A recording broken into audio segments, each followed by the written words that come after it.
Hello everyone, मैं हूं श्वेता और आप देख रहे हैं स्टडी कॉमर्स। इस वीडियो में हम डिस्कस करेंगे अकाउंटिंग स्टैंडर्ड्स के बारे में। आप मुझे इंस्टाग्राम पे फॉलो कर सकते हैं, मेरी आईडी है इशिता प्रकाश ऑफिशियल। अकाउंटिंग स्टैंडर्ड्स क्या है, इसके बारे में पढ़ने से पहले हम ये जान लेते हैं कि किस तरीके के क्वेश्चंस एग्जामिनेशन में पूछे जाते हैं। अकाउंटिंग स्टैंडर्ड है first, disclosure of accounting policies. इसके बारे में अभी हम आगे डिस्कस करेंगे। अब आपसे एग्जामिनेशन में दो तरीके से क्वेश्चन पूछ सकता है। या तो आपको पूछ देगा अकाउंटिंग स्टैंडर्ड 1 इज, यानी अकाउंटिंग स्टैंडर्ड 1 में क्या दिया गया है। दूसरे तरीके से पूछा जा सकता है कि आपको दे दे कि disclosure of accounting policy is which accounting standard. Deeply किसी अकाउंटिंग स्टैंडर्ड में बहुत ज़्यादा क्या दिया हुआ है, इससे रिलेटेड क्वेश्चन ज़्यादा नहीं पूछे जाते हैं। तो चलिए अब हम देख लेते हैं कि अकाउंटिंग स्टैंडर्ड्स क्या होता है। तो अकाउंटिंग स्टैंडर्ड्स इशू करने वाली अथॉरिटी है ICAI, यानी institute of chartered accountants of India. यहाँ पे आप ध्यान रखें कि हम बात कर रहे हैं कि इशूइंग अथॉरिटी कौन है। अकाउंटिंग स्टैंडर्ड्स जो प्रिपेयर करती है वो बोर्ड ICAI के ही अंतर्गत आती है। तो वो बोर्ड अलग है जो कि प्रिपेयर करती है, बट इशू करने का काम ICAI करती है। तो इस बात को टोटली ध्यान में रखें कि इशू करने का काम कौन करता है, और आगे अभी हम पढ़ेंगे कि प्रिपेयर कौन करता है। तो ICAI क्या करती है, समय समय पर कई अकाउंटिंग स्टैंडर्ड्स को लेकर के आती है अकाउंटिंग को प्रिपेयर करने के लिए। गाइडेंस देती है कि किस प्रकार से अकाउंटिंग को प्रिपेयर किया जाए। आप जब भी अकाउंटिंग पढ़ते हैं वहाँ आपने देखा होगा कि फाइनेंशियल स्टेटमेंट्स इस तरीके के होने चाहिए जो कि ट्रू एंड फेयर पोजीशन बता सके बिजनेस की। तो ट्रू एंड फेयर व्यू को दर्शाने के लिए कि ट्रू एंड फेयर व्यू कैसे सामने आएगा, इसको दिखाने के लिए, इसको दर्शाने के लिए अकाउंटिंग स्टैंडर्ड्स बनाए जाते हैं। अब अकाउंटिंग के कुछ प्रिंसिपल्स भी होते हैं जिसमें कुछ कॉन्सेप्ट्स, कन्वेंशंस ये बताए जाते हैं। लेकिन दो अलग अलग जो बिजनेसेस हैं वो अलग अलग कॉन्सेप्ट्स का इस्तेमाल कर सकते हैं अपने यहाँ अकाउंटिंग करने के लिए। तो यहाँ पे जब आप यूनिफॉर्मिटी की बात करें तो वो आपको देखने को टोटली नहीं मिलती है। अगर दो ऑर्गेनाइजेशंस अलग अलग मेथड्स का इस्तेमाल कर रहे हैं अपने यहाँ, तो कंपैरिजन करने में आपको वहाँ दिक्कत आएगी। तो यहाँ यूनिफॉर्मिटी लाने के लिए अकाउंटिंग स्टैंडर्ड्स बनाए जाते हैं, क्योंकि ये स्टैंडर्ड्स एक तरीके के स्टैंडर्ड्स हैं जिसमें सब पॉइंट्स में हर बिजनेस ऑर्गेनाइजेशन के लिए, यानी किस तरीके का बिजनेस है, मैन्युफैक्चरिंग है तो वो किस तरीके से काम करेगा या उसे किन बातों का ध्यान रखना होगा, कंस्ट्रक्शन है तो उसे किन बातों का ध्यान रखना होगा, एंड सो ऑन। अलग अलग तरीके की इंडस्ट्रीज या फर्म्स या बिजनेसेस के लिए स्टैंडर्ड्स में किस तरीके से उन्हें फॉलो करना है ये यहाँ पर बताया जाता है। अब हम बात करते हैं कि प्रिपेयर कौन करता है अकाउंटिंग स्टैंडर्ड का। 1977 में अकाउंटिंग स्टैंडर्ड बोर्ड बनाया गया था और ये ICAI के द्वारा बनाया गया है। अकाउंटिंग स्टैंडर्ड्स जो भी इंडिया में होंगे, जो कंपनीज अडॉप्ट करेंगी, वो सारी चीज़ें ये अकाउंटिंग स्टैंडर्ड बोर्ड बनाता है। और जो, जैसा कि मैंने पहले ही कहा कि जो अकाउंटिंग स्टैंडर्ड है उसको इशू करने की अथॉरिटी है ICAI के पास। तो दो चीज़ें आपको यहाँ देखने को मिलती हैं। अकाउंटिंग स्टैंडर्ड बोर्ड ये प्रिपेयर करता है अकाउंटिंग स्टैंडर्ड्स को, और ICAI ये अकाउंटिंग स्टैंडर्ड्स को इशू कर। तो ASB यानी अकाउंटिंग स्टैंडर्ड बोर्ड का मेन फंक्शन है अकाउंटिंग स्टैंडर्ड्स को फॉर्मुलेट करना। फॉर्मुलेट करने के लिए अकाउंटिंग स्टैंडर्ड बोर्ड जो भी applicable laws, customs, business environment है इंडिया में, इन सबको ध्यान में रखते हुए अकाउंटिंग स्टैंडर्ड्स को प्रिपेयर करता है, यानी कि फॉर्मुलेट करता है, और ICAI उसको इशू करता है। अब यहाँ से हम देखेंगे कि अकाउंटिंग स्टैंडर्ड्स कौन कौन से हैं।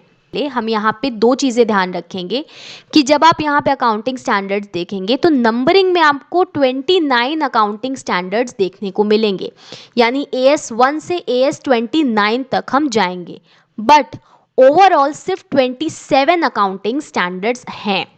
अगर आपसे पूछा जाता है कि कितनी अकाउंटिंग स्टैंडर्ड्स हैं इस समय, तो इस समय 27 अकाउंटिंग स्टैंडर्ड्स हैं। तो चलिए हम अकाउंटिंग स्टैंडर्ड्स को देख लेते हैं। यहाँ से ये मोस्ट इम्पॉर्टेंट है क्योंकि यहीं से आपके अकाउंटिंग स्टैंडर्ड से क्वेश्चन बनते हैं। तो सबसे पहला अकाउंटिंग स्टैंडर्ड है अकाउंटिंग स्टैंडर्ड 1। इसके बजाय आपको INDAS भी पूछ सकता है। IND का यहाँ मतलब है Indian accounting standard. Accounting standard first है disclosure of accounting policies. AS1 disclosure of accounting policies का मतलब है कि फाइनेंशियल स्टेटमेंट्स जो एक बिजनेस बना रहा है उसकी एक प्रॉपर अंडरस्टैंडिंग के लिए किन अकाउंटिंग पॉलिसीज के आधार पर बनाया गया है फाइनेंशियल स्टेटमेंट्स को, ये डिस्क्लोज करना बहुत आवश्यक है। एएस सेकंड है आपका वैल्यूएशन ऑफ इन्वेंट्रीज। इन्वेंट्रीज क्या होती हैं? इन्वेंट्रीज का मतलब है ऐसे अनकंज्यूम्ड गुड्स या अनसोल्ड गुड्स जो एक बिजनेस के पास रखे हुए हैं। आपने स्टॉक सुना है, यानी कि ऐसे गुड्स जो कि परचेज किए गए पर अभी सेल नहीं हुए हैं या कंज्यूम नहीं किया गया है या मैन्युफैक्चर्ड हैं, ये सारे जो हैं आपके इन्वेंट्रीज के अंतर्गत आते हैं। इन्वेंट्री में 3 तरीके से चीज़ों को इंक्लूड किया जाता है। पहला है रॉ मटेरियल हो सकता है, दूसरा वर्क इन प्रोग्रेस है, यानी कि काम अभी चालू है, पूरी तरीके से अभी मैन्युफैक्चर नहीं हुआ है, सामान फिनिश्ड वर्क नहीं हुआ है, वो भी इन्वेंट्री का हिस्सा होता है।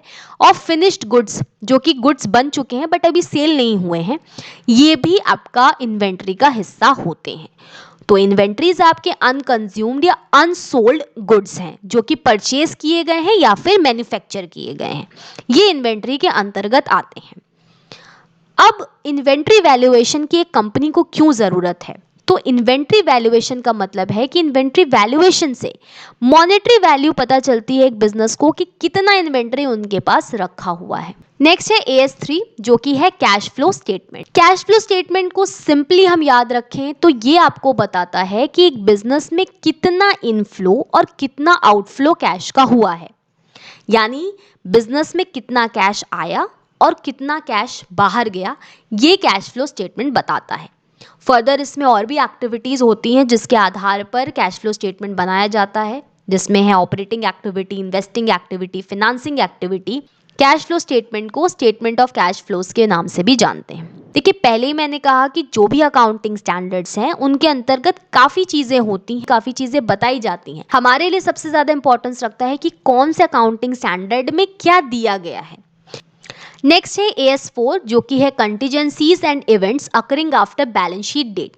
कई बार कोई ऐसी कंटीजेंट सिचुएशन आ सकती है या इवेंट्स हो सकते हैं जो कि बैलेंस शीट डेट के बाद, बैलेंस शीट बन गई उसके बाद हो रहे हैं, तो वो किस तरीके से फाइनेंशियल स्टेटमेंट को इफेक्ट करेंगे, उस समय बिजनेस को क्या करना चाहिए, ये AS4 में बताया गया है। नेक्स्ट है AS5 जो कि है नेट प्रॉफिट और loss for the period, prior period items and changes in accounting policy. Current period में जो आइटम्स हैं उन्हें कैसे डील किया जाएगा नेट प्रॉफिट और लॉस निकालने में। इस पीरियड के पहले के, यानी जो करंट अकाउंटिंग पीरियड है उसके पहले के अगर कुछ आइटम्स हैं तो उन्हें कैसे डील करेंगे, और अगर अकाउंटिंग पॉलिसीज में चेंज आ गया है, चेंज किया गया है, तो नेट प्रॉफिट और लॉस निकालते समय उनको किस तरह से डील करेंगे, ये AS5 बताता है। AS5 के बाद है आपका AS7 जो कि है कंस्ट्रक्शन कॉन्ट्रैक्ट से रिलेटेड।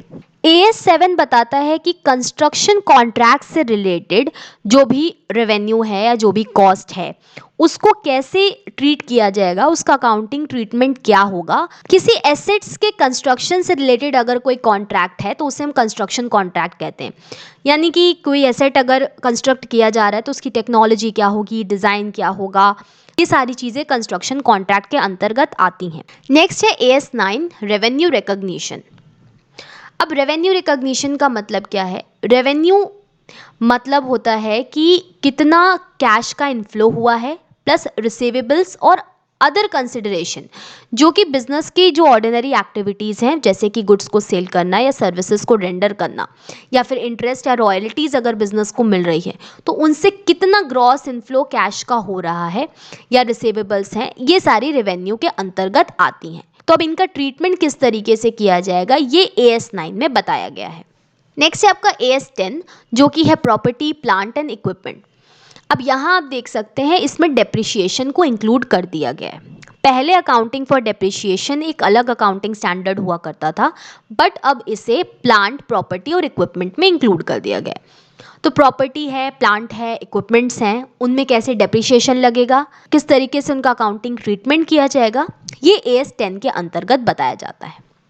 नेक्स्ट है AS11 the effects of changes in foreign exchange rates. Foreign exchange rates का मतलब है कि एक करेंसी को दूसरे करेंसी में एक्सचेंज करना, किस रेट से वो एक्सचेंज होगा, इसको हम फॉरेन एक्सचेंज रेट्स कहते हैं। फॉरेन एक्सचेंज रेट्स को आप ये भी कह सकते हैं कि एक कंट्री की जो करेंसी है उसकी दूसरी कंट्री की करेंसी की कंपैरिजन में क्या वैल्यू है, यानी value of one currency in relation to another country और another currency is known as foreign exchange rates. तो फॉरेन एक्सचेंज रेट्स में कुछ चेंजेस हैं, तो उनके इफेक्ट्स के अनुसार क्या अकाउंटिंग ट्रीटमेंट करना होगा ये AS 11 में बताया गया है। नेक्स्ट है AS 12 जो कि है अकाउंटिंग फॉर गवर्नमेंट ग्रांट्स। अब गवर्नमेंट क्या करती है, कई सारी एक्टिविटीज परफॉर्म करती है जिसके द्वारा इंसेंटिव्स या ग्रांट्स प्रोवाइड करती है बिजनेसेस को उनके डेवलपमेंट के लिए। ये ग्रांट्स कई फॉर्म में हो सकते हैं, इंसेंटिव दिया जा सकता है डायरेक्टली या फिर सब्सिडी प्रोवाइड की जा सकती है। तो बिजनेसेस के डेवलपमेंट के लिए गवर्नमेंट ग्रांट्स प्रोवाइड करती है बिजनेसेस को। तो ये जो गवर्नमेंट ग्रांट्स है इनका अकाउंटिंग किस तरह होगा ये AS 12 में बताया गया है। नेक्स्ट है AS 13 अकाउंटिंग फॉर इन्वेस्टमेंट्स। अगर इन्वेस्टमेंट्स किए जा रहे हैं, बिजनेस ने कोई इन्वेस्टमेंट किया है कहीं पे, उन इन्वेस्टमेंट्स की अकाउंटिंग किस तरह से की जाएगी ये AS 13 में बताया गया है। नेक्स्ट है अकाउंटिंग फॉर अमलगमेशन जो कि है AS 14। अमलगमेशन का मतलब है दो या दो से अधिक किसी बिजनेस को टेक ओवर करके एक नई कंपनी को फॉर्म करना। यहाँ पे क्या हो रहा है कि किसी बिजनेस को टेक ओवर किया जा रहा है और एक नई कंपनी फॉर्म की जा रही है। नेक्स्ट है AS 15 एम्प्लॉय बेनिफिट्स। तो एम्प्लॉयज़ को जो उनकी सैलरीज वगैरह होती हैं उसके अलावा एम्प्लॉयज़ को कुछ बेनिफिट्स प्रोवाइड किए जाते हैं, उनसे रिलेटेड जो ट्रीटमेंट है वो अकाउंटिंग स्टैंडर्ड 15 में बताया गया है। जैसे कि आप देखते हैं हेल्थ केयर से रिलेटेड एम्प्लॉय बेनिफिट्स होते हैं जहाँ पे कंपनी अपने एम्प्लॉयज़ को रीइंबर्स करती है उनके मेडिकल ट्रीटमेंट के लिए। ये सारी चीज़ें जो हैं एम्प्लॉयमेंट बेनिफिट के अंतर्गत आती हैं। नेक्स्ट है अकाउंटिंग स्टैंडर्ड 16 जो कि है बोरोइंग कॉस्ट। बोरोइंग कॉस्ट का मतलब है कि फंड्स को बोरो करने के लिए, अगर किसी बिजनेस ने फंड्स को बोरो किया है तो उन फंड्स को बोरो करने के लिए उससे इंटरेस्ट और कुछ अदर कॉस्ट का पेमेंट करना हो सकता है। तो ये AS 16 के अंतर्गत इससे रिलेटेड ट्रीटमेंट के बारे में बताया गया है। नेक्स्ट है AS 17 जो कि है सेगमेंट रिपोर्टिंग। सेगमेंट रिपोर्टिंग का मतलब है कि एक कंपनी में कई तरीके के सेगमेंट्स हो सकते हैं, जैसे प्रोडक्ट्स के आधार पर हो सकते हैं, एरिया ऑफ डिस्ट्रीब्यूशन के आधार पर कई सारे सेगमेंट्स एक कंपनी के हो सकते हैं। तो जितने भी सेगमेंट्स एक कंपनी में हैं उनके बारे में किस प्रकार से रिपोर्टिंग की जाएगी, यानी उनको किस प्रकार से उनके बारे में फाइनेंशियल स्टेटमेंट में डिस्क्लोज किया जाएगा, ये AS 17 सेगमेंट रिपोर्टिंग में बताया गया है। नेक्स्ट है AS 18 जो कि है related party disclosures. Business enterprise और जो उसकी रिलेटेड पार्टीज हैं, जो उसके क्लाइंट्स हैं, उसके बीच में जो ट्रांजैक्शन है उसको डिस्क्लोज करना AS 18 के अंतर्गत आता है। AS 19 है आपका लीजेस। लीजेस का मतलब क्या होता है कि किसी एसेट को यूज करने के लिए राइट लेना, right to use an asset. दो पार्टीज होती हैं इसमें, एक लेजर होता है और एक लीजी होता है। लेजर वो होता है जिसकी एसेट होती है और लीजी वो होता है जो कि उस एसेट को यूज करने के लिए राइट लेता है और बदले में उसके लिए उसको पेमेंट करना होता है। अगर लीजेस हैं कोई तो उससे रिलेटेड जो ट्रीटमेंट होगा अकाउंटिंग का वो AS 19 के अंतर्गत बताया गया है। नेक्स्ट है AS 20 जो कि है earning per share. Earning per share या EPS का मतलब है कि एक कंपनी के पास जो भी प्रॉफिट्स हैं टैक्स वगैरह पेमेंट करने के बाद जो डिस्ट्रीब्यूटेबल प्रॉफिट होता है, यानी कि अब जो वो अपने शेयर होल्डर्स में डिस्ट्रीब्यूट करेगा, जो इक्विटी शेयर्स हैं उनको कितना प्रॉफिट मिलेगा अपने शेयर के आधार पर, उससे EPS कहा जाता है। EPS निकालने का फॉर्मूला है net profit for a period upon number of shares. Example के तौर पे समझ लेते हैं, मान लीजिए एक कंपनी उसकी नेट प्रॉफिट 1000 है और नंबर ऑफ शेयर्स जो उसने इशू किए वो 100 हैं, तो अर्निंग पर शेयर हो जाएगी 10 रुपीज़। तो EPS का मतलब है कि कंपनी का जो डिस्ट्रीब्यूटेबल प्रॉफिट है जो वो अब शेयर होल्डर्स को देगा, तो हर शेयर होल्डर्स को कितने रुपए से वो प्रॉफिट मिलेगा अपने शेयर पे। नेक्स्ट है AS 21 कंसोलिडेटेड फाइनेंशियल स्टेटमेंट। तो कंसोलिडेटेड फाइनेंशियल स्टेटमेंट क्या होता है? ऐसा फाइनेंशियल स्टेटमेंट होता है जिसमें पेरेंट कंपनी और सब्सिडियरी कंपनी दोनों की assets, liabilities, income, expenses, cash flows, ये सारे एक फाइनेंशियल स्टेटमेंट में बताए जाते हैं। नेक्स्ट है AS 22 जो कि accounting for taxes on income. इसके अंतर्गत कॉर्पोरेट डिविडेंड टैक्स और मिनिमम अल्टरनेट टैक्स, इससे रिलेटेड जो अकाउंटिंग होगी वो भी taxes on income accounting standard 22 में इंक्लूड कर दी गई है। नेक्स्ट है AS 23 accounting for investment in associates in consolidated financial statement. अगर इन्वेस्टमेंट किया जा रहा है तो कंसोलिडेटेड फाइनेंशियल स्टेटमेंट्स पे उसका क्या इफेक्ट पड़ेगा, ये बताता है AS 23। नेक्स्ट है AS 24 जो कि है डिसकंटिन्यूइंग ऑपरेशंस। अगर कोई बिजनेस बंद कर रहा है, डिसकंटिन्यू कर रहा है, तो उससे रिलेटेड क्या क्या प्रोसीजर्स होंगे, किस तरीके से अकाउंटिंग की जाएगी, ये AS 24 में बताया गया है। नेक्स्ट है आपका AS 25 इंटरिम फाइनेंशियल रिपोर्टिंग। देखिए, जो भी फाइनेंशियल स्टेटमेंट्स होती हैं साल के अंत में बनाई जाती हैं, लेकिन जब एक साल से कम के लिए फाइनेंशियल स्टेटमेंट्स बनाए जाते हैं तो उसे हम इंटरिम फाइनेंशियल रिपोर्टिंग या इंटरिम फाइनेंशियल रिपोर्ट कहते हैं। यानी कि पूरा साल कंप्लीट होने के पहले कंपनी की क्या पोजीशन है, ये इंटरिम फाइनेंशियल रिपोर्ट के द्वारा बताया जाता है। नेक्स्ट है AS 26 जो कि है इंटेंजिबल एसेट्स। इंटेंजिबल एसेट्स कौन से होते हैं, तो ये नॉन फिजिकल एसेट्स होते हैं जिनको आप देख नहीं सकते, आप उनको छू नहीं सकते, बट ये इंटेंजिबल एसेट्स बहुत इंपॉर्टेंट होते हैं एक बिजनेस के लिए। तो इनकी अकाउंटिंग किस तरह से की जाएगी, ये AS 26 में बताया गया है। नेक्स्ट है AS 27 जिसमें है financial reporting of interest in joint ventures. अगर जॉइंट वेंचर हो रहा है तो उस समय फाइनेंशियल स्टेटमेंट किस तरीके से बनाया जाएगा, इसके बारे में AS 27 में बताया गया है। जॉइंट वेंचर का मतलब होता है जहां दो या दो से अधिक कंपनीज या पार्टीज एक साथ आती हैं, अपने रिसोर्सेज को एक साथ लगाती हैं किसी स्पेसिफिक टास्क को, किसी स्पेसिफिक काम को पूरा करने के लिए। नेक्स्ट है आपका AS 28 जो कि है impairment of asset. Impairment asset वो एसेट होती है जिसकी मार्केट वैल्यू कम होती है in comparison to the value shown in company's balance sheet. यानी कंपनी की बैलेंस शीट में किसी एसेट की जो वैल्यू दिखाई जा रही है, अगर उसकी मार्केट वैल्यू उस वैल्यू से कम है तो उसे इम्पेयरमेंट ऑफ एसेट कहते हैं। तो अगर कोई एसेट इम्पेयर्ड है तो बैलेंस शीट में क्या होगा कि वैल्यू ज़्यादा दिखाई जा रही है इन कंपैरिजन टू उसकी मार्केट वैल्यू। तो यहाँ पर क्या होगा कि बैलेंस शीट में जो वैल्यू है उसको सही करने की ज़रूरत पड़ेगी। तो यहाँ क्या प्रोसीजर्स होगा, ये सारी चीज़ें AS 28 में बताया गया है।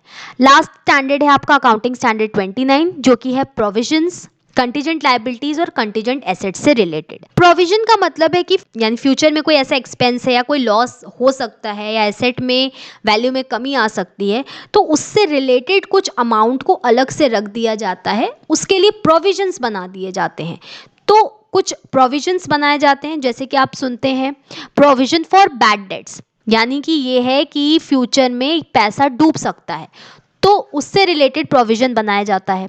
नेक्स्ट है आपका कंटीजेंट लायबिलिटी। कंटीजेंट लायबिलिटी वो लायबिलिटी होती है जो कि करंट में तो लायबिलिटी बिजनेस की नहीं होती है, बट फ्यूचर में वो लायबिलिटी बन सकती है। मान लीजिए कोर्ट में कोई केस चल रहा है, उस दौरान तो ये अभी कंपनी की लायबिलिटी नहीं बनी है, तो उसे कंटीजेंट लायबिलिटी में दिखाया जाता है कि फ्यूचर में हो सकता है कि ये कंपनी की लायबिलिटी बन जाए, कोई ऐसी सिचुएशन क्रिएट हो जाए जिसके बाद ये लायबिलिटी बन जाए। नेक्स्ट है आपका कंटीजेंट एसेट्स। कंटीजेंट एसेट का मतलब है कि फ्यूचर में कोई ऐसा इवेंट हो सकता है, ऐसी कोई सिचुएशन आ सकती है जिसकी वजह से कंपनी को गेन हो सकता है। यानी कि अभी वो एसेट बना नहीं है, बट फ्यूचर में चांसेस हैं ऐसा कोई इवेंट हो सकता है जिसकी वजह से कंपनी को इकोनॉमिक बेनिफिट हो सकता है, तो उसे हम कंटीजेंट एसेट कहते हैं। तो प्रोविजंस, कंटीजेंट लायबिलिटी और कंटीजेंट एसेट से रिलेटेड अकाउंटिंग किस प्रकार से की जाएगी, इसे अकाउंटिंग स्टैंडर्ड 29 में बताया गया है।